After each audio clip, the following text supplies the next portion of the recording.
Keep it down, Johnny. I'm trying to make a phone call. Oh, let me guess. You're trying to cancel the Preds Stanley Cup parade that everybody wanted to plan after 2 games in another country in another continent. Oh, no.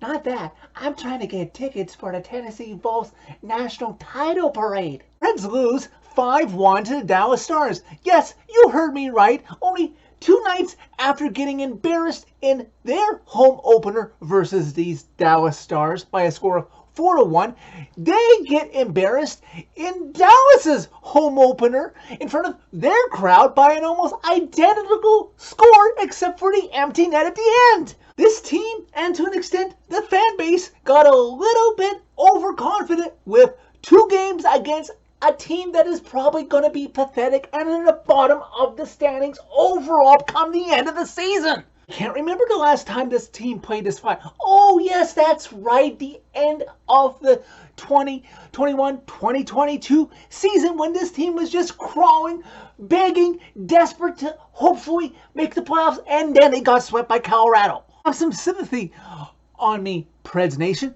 Not only do I have to recap this pathetic effort for y'all, I had to watch it on the Stars feed on NHL Center Ice in Canada because that was the only choice. ESPN Plus on Thursday, Dallas Bally Sports feed today, and I already know it's going to be the ESPN Plus feed again on Tuesday. Oh, please, even though it's going to be a road game in Columbus on Thursday, I hope I get Bally Sports Tennessee. When the Preds earned their first power play opportunity of the game, the Stars Bally Sports feed was sure to point out that the Stars had killed off 23 straight power play opportunities that the Preds had against them. It is certainly something because by the time the Preds would score near the end of the second period on the power play, that was 27th attempt after the last time they had scored.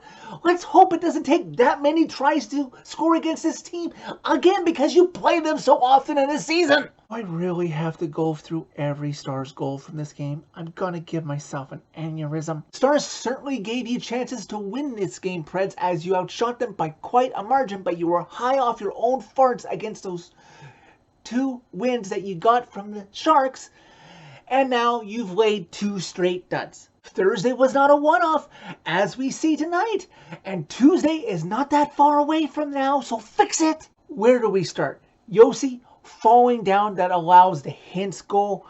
Tanner Jeannot's turnover with another terrible start to start a period in the middle frame, 39 seconds into that one, and the Stars make it 2-0. I guess one bright spot next to Nino Niederreyer's eventual power play goal is that after it was 2-0 Stars, the Stars looked like they made it 3-0, but thank God for Lawrence Filoni, who can't leave by free agency or be traded, because when the Stars looked like they made it 3-0, he correctly had John Hines challenge it, and yes, Esa Lindell was offside, so it stayed 2-0, and you hoped maybe that would light a spark under this team, having that stoppage to get whatever was loose in their head together. But never you mind, because the Stars would eventually make it 3-0 later anyways on a goal by Heiskanen. And like I said, the one bright spot being Nino Niederreiter, who breaks the Preds drought in power play goals with his 4th of the season. I'd hate to see where this team would be right now if they hadn't signed him in free agency. Matt,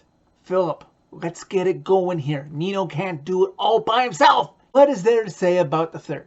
Absolutely nothing, because nothing changed. No light switch was flipped in the locker room. They're still being lackadaisical in the third, thinking about that flight back home, thinking that maybe they can just shake this one off. And oh, look, because another opportunity with bad D-zone coverage, Jason Robertson for the Stars makes it 4-1. I don't know what the heck Matthias Ekholm was doing there, or much less in the game as a whole. He's off to a terrible start. You know, just some examples. I don't know who is having a worse start on this roster for a forward or a defenseman. You had Josi, who was a -3 tonight, Ekholm, who was a -2, and Mikael Granlund was a -4.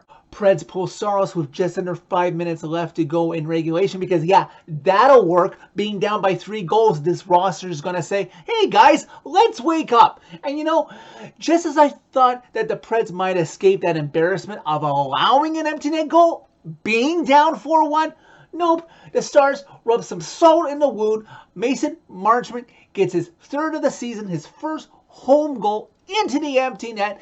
This one is done for the Preds. They lose 5-1 to the Stars. Oh my God, am I glad the Titans are on an off week this weekend and are not scheduled to play anybody, because I'd fear for a complete lost weekend for my fandom. Preds, come on. With this roster, you're better than this. Even if you lost both these games, you should be a lot more competitive. You've got a Kings team that barely escaped Minnesota Saturday night with a 7-6 win. They're either going to be exhausted or super angry. Either way, be ready to bring your A game late. And yes, that is what I said, because as I mentioned in the last video, Tuesday's game is a late start. So be primed and ready to go with the Kings' shaky goaltending, as their mental clock will be set right, because it'll be like Pacific time when they're playing at 8:30 Central. So that's it for this video. Thank you very much for watching. As always, click like if you like this video. Click subscribe if you really like it. You can find my social media by clicking on the channel name. Tell all your friends about Redemption. 2 full days off, Preds, before your next game back home on Tuesday. Better come up with a different scheme quick, because the status quo ain't working.